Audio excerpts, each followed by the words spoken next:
Patay ang tatlong suspect sa pang-hold up matapos makipagbarilan sa mga pulis sa San Pedro, Laguna.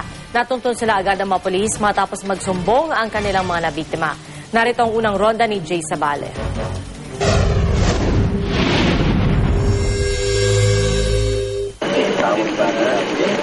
Sa madilim na intersection na ito sa GSIS Village sa San Pedro, Laguna, nagtapos ang buhay ng dalawang lalaking ito matapos makaengkwentro ang mga pulis pasado alas 2 sa madaling araw.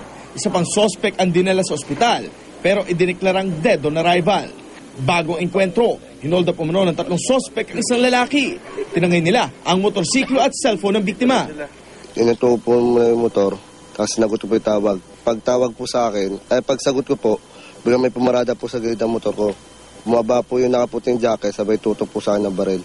Mabuti na lamang at agad nakapagsumbong sa mga otoridad ng biktima. Mabilis na nagsagawa ng drug death operation sa mga pulis. Sakto namang namataan ni na Police Senior Inspector Christopher Mercado ang mga suspect sa kanilang pag-iikot na positibong nakilala base sa paglalarawan ng motor ng biktima. Inabol po namin, binubusinahan po namin, tuloy pa rin na tumarurot hanggang sa pinaputokan po kami. Wala na po kaming kundi gumanti po sa kanila. Bukod sa motor at cellphone ng biktima, na-recover din sa crime scene ang tatlong baril na kalibre 38. Inaalam pa ng mga pulis ang pagkakakilanlan ng tatlong napatay na sospek.